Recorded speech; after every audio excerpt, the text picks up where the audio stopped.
දෙහිවලගැස්ස මහනගර සභාවේ මන්ත්‍රීවරුන් අද අභියාචන අධිකරණයට පැමිණියේ විපක්ෂයේ මන්ත්‍රීවරු විදියට අපි අභියාචන අධිකරණයට ඇවිල්ලා කියා සිටියේ දෙහිවලගැස්ස මහනගර සභාවේ පරිපාලනය නැත්නම් මහා සභාවේ නගරාපතිතුමා ඇතුළු පාලක පක්ෂය සභා කටයුතු සභාවේ නිත්‍යානුකූලව කළ යුතු සභා කටයුතු අවිධිමත් ආකාරයෙන් කරනවා. ඒ නීතියට මහනගර සභා ආරක්ෂා පනතට සෙසු නීති වලට පිටින් ඒ කටයුතු කරන නිසා ඒ බදු ගෙවන ජනතාවගේ මුදල් වැරදි ආකාරයට වියදම් කිරීමේ හැකියාව පවතින අවිධිමත් ආකාරයට වැඩ කටයුතු කිරීම නිසා එවැනි කටයුතු කිරීම නවත්වන්න කියලා දිගින් දිගටම විපක්ෂයක් විදියට අපි ඒකාබද්ධ විපක්ෂයක් විදියට පාලකයන්ට කිව්වා.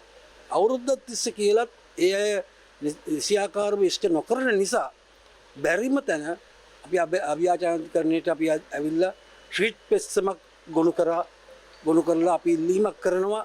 අවිධිමත් ආකාරයට වැඩ කටයුතු කරනව වහම නවත්තලා ගිය ජූනි මාසේ 23 වෙනිදා පවත්වපු මුදල් කාර්ක සභාව ඒ ගත්තා වූ තීන්දුව සියල්ලම අත්හිටවන්න කියලා මින් ඉදිරියට නගර සභා කටයුතු කරනකොට මහනගර සභා ආරක්ෂා පනත ඇතුළු සෙසු නීති වලට අනුව වැඩ කටයුතු කරන්න කියන ඉල්ලීම කරන්න තමයි ඒ නියෝග ගන්න තමයි අපි අද මේ අධිකරණයට ආවේ.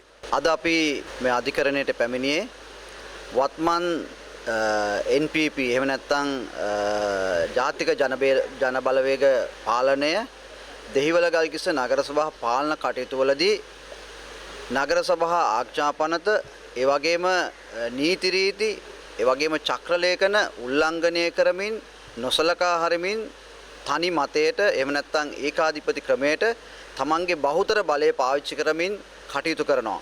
අපි දිගින් දිගටම මේ පිළිබඳව මහා සභාවේදීත් අනිකුත් කමිටු වලදීත් කරුණු දැක්වුවා. ඒ වගේම ලිඛිතව අපි මේවා පිළිබඳව විරෝධය දැක්වුවා. නමුත් ඔවුන් ඒවා නොසලකා හැරියා. ඊළඟට අපි ඊළඟ පියවර හැටියට අපේ ඉහළ ආයතන වෙන පළාත් පාලන කොමසාරිස්වරයටත් ඒ වගේම බස්නාහිර පළාතේ ආණ්ඩුකාරතුමාටත් ලිඛිතව මේවා දැන්වුවා.